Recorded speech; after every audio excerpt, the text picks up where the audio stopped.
Student welcome to all and good morning. आज के इस वीडियो में हम बात करेंगे साइंस से रिलेटेड कुछ ऑब्जेक्टिव क्वेश्चंस का और उसको डिस्क्राइब करेंगे। और अभी हम 25 क्वेश्चन लेंगे जो कि काफ़ी रिपीटेबल क्वेश्चन है, जो बार बार एग्जाम में पूछा जाता है। तो वीडियो को स्किप किए बगैर आप टोटल क्वेश्चन को देखें और अपने कॉपी और कलम के साथ बैठें ताकि आप भी अपना स्कोर चेक कर पाएंगे कि आप कितना सही क्वेश्चन बना पाते हैं। तो चलिए शुरू करते हैं वीडियो। लेते हैं पहला क्वेश्चन। कह रहा है किस दर्पण की फोकस दूरी ऋणात्मक होती है। तो ये आपको याद रखना है। यहाँ पे ऑप्शन आपको दे दिया है समतल दर्पण, अवतल दर्पण, उत्तल दर्पण और इनमें से कोई नहीं। तो इसका सही आंसर होगा अवतल दर्पण। अवतल दर्पण की फोकस दूरी ऋणात्मक होती है और उत्तल दर्पण की फोकस दूरी धनात्मक होती है। क्वेश्चन नंबर 2 लेते हैं। दिया हुआ दर्पण की फोकस दूरी और वक्रता त्रिज्या के बीच क्या संबंध है। इसको आप बार बार पढ़े होंगे। सूत्र होता है इसके लिए डायरेक्ट F = R/2 और 2 इधर आकर मल्टीप्लाई हो जाएगा तो कहीं कहीं रहता है R = 2F। तो यहाँ पे ऑप्शन में दिया है F = R, F = R/2, F = 2R और F = 3R/2।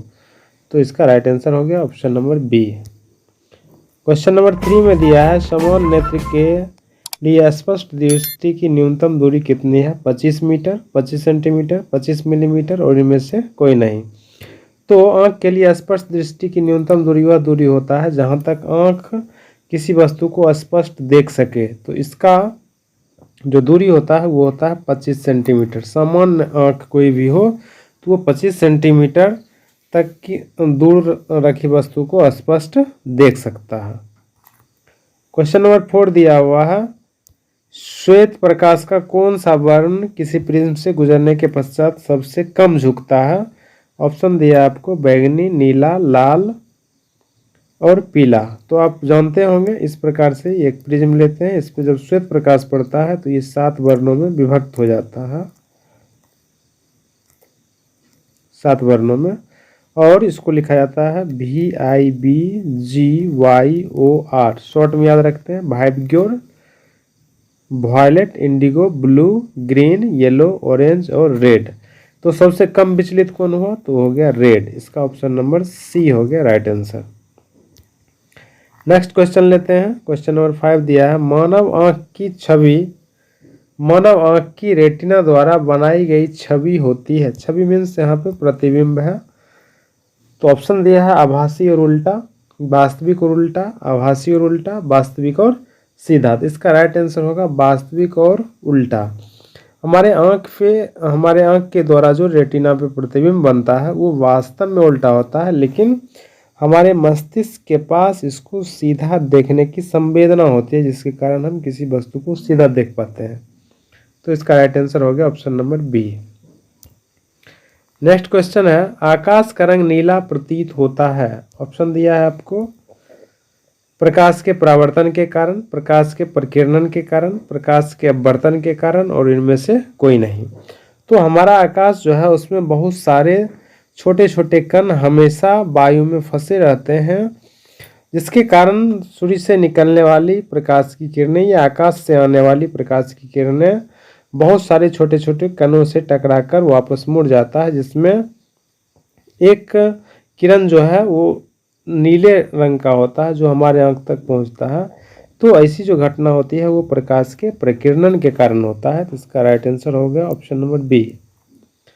फिर पूछ रहा है किस दर्पण से वस्तु का प्रतिबिंब बड़ा बनता है। तो इसका जो ऑप्शन है आपको दिया है समतल दर्पण, अवतल दर्पण, उत्तल दर्पण और इनमें से कोई नहीं। तो कोई भी जो मोटर गाड़ी होता है वो ड्राइवर के बगल में जो दर्पण होता है उसमें आप देखेंगे कि बड़ा बड़ा ट्रक छोटा छोटा दिखाई देता है, अर्थात ये जो प्रतिबिंब है ये छोटा बनाता है। और ये जो दर्पण होता है वो होता है उत्तल। लेकिन उसी गाड़ी के हेडलाइट के सामने, हेडलाइट में जो दर्पण लगा रहता है वो जब लाइट जलाया जाता है तो छोटे से प्रकाश स्रोत से लाइट काफ़ी दूर तक फैल जाता है, अर्थात ये प्रतिबिंब बड़ा बना रहा है। तो इसके लिए इसका राइट आंसर हो गया अवतल दर्पण, जो कि किसी वस्तु का प्रतिबिंब बड़ा बनाता है। नेक्स्ट क्वेश्चन निम्नलिखित में कौन सा लेंस निकट दृष्टि दोष को दूर करने के उपयोग में आता है। तो निकट दृष्टि दोष को दूर करने के लिए जो लेंस आता है उसमें आपको ऑप्शन उत्तल लेंस दिया है। समतलोत्तल मीन्स समतल और उत्तल दोनों है। अवतल लेंस हो गया और इनमें से कोई नहीं, तो इसका राइट आंसर हो जाएगा अवतल लेंस। नेक्स्ट क्वेश्चन है, निम्नलिखित में कौन सा उपकरण विद्युत धारा को दर्शाता है? तो यहाँ पे दिया हुआ है मोटर, ये विद्युत धारा को नहीं दर्शाता है। वोल्ट मीटर, ये विभवांतर इससे मापते हैं। जनरेटर, इससे विद्युत धारा उत्पन्न किया जाता है। इसका राइट आंसर हो गया गैल्वेनोमीटर, जो विद्युत धारा की उपस्थिति को दर्शाता है। नेक्स्ट क्वेश्चन है, दाएं हाथ के अंगूठे के नियम का प्रतिपादन किसने किया? ऑप्शन दे दिया आपको, ऑस्टेड, फ्लेमिंग, आइंस्टीन और मैक्सवेल। ऑस्टेड, फ्लेमिंग, आइंस्टीन और मैक्सवेल। आइंस्टीन का कहीं से नियम है ही नहीं, ऑस्टेड का भी नहीं है, मैक्सवेल का भी नहीं होगा। यहाँ पे दाएं हाथ के अंगूठे का नियम जो है वो फ्लेमिंग का दिया हुआ है, तो राइट आंसर हो गया option number B. Next question लेते हैं, विद्युत विभवांतर का एसआई मात्रक क्या है? ऑप्शन दे दिया है आपको, वोल्ट, ओम, एम्पियर और कूलम। तो इसका जो राइट आंसर होगा वो हो जाएगा वोल्ट। दो बिंदुओं के बीच विभव के अंतर को विभवांतर कहते हैं और उसको वोल्ट में मापा जाता है। आगे है, निम्नलिखित में किस संयोजन द्वारा प्रतिरोध का मान बढ़ता है? तो संयोजन मुख्य रूप से दो प्रकार का पढ़ना है, एक श्रेणी क्रम संयोजन और दूसरा समांतर क्रम संयोजन। लेकिन ऑप्शन में श्रेणी समांतर दोनों दिया और इनमें से कोई नहीं। तो जब श्रेणी क्रम समूहन होता है तो उसका जो समतुल प्रतिरोध का मान होता है वो उसमें लगे हुए सारे प्रतिरोध के मान के योगफल के बराबर होता है। तो यहाँ पे देख रहे हैं कि योगफल सीधा कर रहे हैं तो प्रतिरोध का मान बढ़ रहा है, तो इसका राइट आंसर हो गया ऑप्शन नंबर ए है। नेक्स्ट है, चुंबकीय बल रेखा की प्रकृति होती है, जब कोई चुंबक किसी स्थान पर रखा रहता है तो वो दूर रखी हुई वस्तु को अपनी ओर खींच लेता है। तो जहाँ तक वो जिस स्थान तक जितनी दूरी तक रखी वस्तु को खींच सकता है वहाँ तक कहा जाता है कि चुंबक से चुंबकीय बल रेखाएं निकलती रहती है। तो अगर चुंबकीय बल रेखाएं वास्तविक होता तो दिखाई देता, वास्तविक काल्पनिक होता तो ये भी दिखाई देता। इनमें से कोई नहीं, ऐसा तो है ही नहीं, तो इसका राइट आंसर हो गया काल्पनिक, ये हमेशा निकलते रहता है। नेक्स्ट क्वेश्चन है, 1 किलोवाट घंटा किसके बराबर होता है? तो 1 किलोवाट घंटा जो है वो 3.6 × 10⁻6 जूल के बराबर होता है। इस मान को आप अपने से निकाल सकते हैं। 1 किलोवाट घंटा, 1 किलोवाट बराबर होता है 1000 वाट और 1 घंटा बराबर होता है 60 × 60 सेकेंड। इसको अगर चेंज करेंगे हम, 60 × 60 हो गया 3600 पर 1230 वाट सेकेंड, या इसको लिखेंगे 3.6 × 10⁻6 जूल। तो इसका राइट आंसर हो गया option number C. Next question है, नवीकरणीय ऊर्जा स्रोत क्या है? ऑप्शन दे दिया आपको, नाभिकीय ऊर्जा, सौर ऊर्जा, कोयले से प्राप्त ऊर्जा, प्राकृतिक गैस से प्राप्त ऊर्जा। तो नवीकरणीय ऊर्जा कहते हैं वैसा ऊर्जा जिसका पुनः प्राप्ति हो, जो कभी समाप्त न हो। तो नाभिकीय ऊर्जा समाप्त हो सकता है, कोयला भी समाप्त हो सकता है, प्राकृतिक गैस समाप्त हो सकता है, लेकिन सौर ऊर्जा के समाप्त होने में करोड़ों वर्ष लग सकता है। तो हम मान सकते हैं कि सौर ऊर्जा का नवीकरणीय स्रोत है। कौन सा लेंस अपसारी लेंस भी कहलाता है? ऑप्शन है अवतल लेंस, उत्तल लेंस, अवतल एवं उत्तल दोनों, इनमें से कोई नहीं। तो अपसारी लेंस कहते हैं वैसा लेंस जो समांतर आने वाली प्रकाश की किरणें को क्या करे, अपसरित कर दे, विस्तृत कर दे। तो ये जो काम है वो करता है अवतल लेंस। अवतल लेंस को ही कहते हैं अपसारी लेंस। नेक्स्ट क्वेश्चन है, प्रकाश का प्राथमिक वर्ण कौन सा है? हम जानते हैं कि जब श्वेत प्रकाश को किसी प्रिज्म से होकर गुजारते हैं तो वो 7 वर्णों में विभक्त हो जाता है और वो होता है, उसको हिंदी में बोलते हैं बैजा नीह पिनाला। यहाँ पे जो 7 वर्ण है इसी को बोला जाता है प्राथमिक वर्ण। तो आप यहाँ पे देखिए, लाल इसमें आ गया, नीला ये भी आ गया, हरा ये भी आ गया, अर्थात उपयुक्त सभी। इसका राइट आंसर होगा।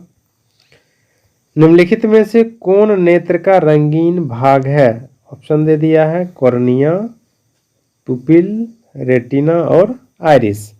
तो इसका राइट आंसर होगा आइरिस, ये हमारे नेत्र का रंगीन भाग है। नेक्स्ट क्वेश्चन है, एक HP बराबर होता है, HP मीन्स वो हॉर्स पावर, एक HP बराबर ऑप्शन 746 वाट दिया है, 760 दिया है, 780 और 550। इसका राइट आंसर होगा 746 वाट। विशालक शीशा या मैग्नीफाइंग ग्लास होता है, ऐसा ग्लास जो किसी वस्तु के प्रतिबिंब को बड़ा कर देता है, उसको बोलते हैं हम लोग विशालक शीशा। ऑप्शन दिया अवतल लेंस, उत्तल लेंस, अवतल दर्पण और उत्तल दर्पण। तो इसका राइट आंसर होगा उत्तल लेंस, क्योंकि उत्तल लेंस वस्तु का प्रतिबिंब बड़ा बनाता है। नेक्स्ट क्वेश्चन है, जब किसी चालक तार से विद्युत धारा प्रवाहित होती है तो गतिशील कण कौन होते हैं? ऑप्शन दिया है परमाणु, आयन, प्रोटॉन और इलेक्ट्रॉन। तो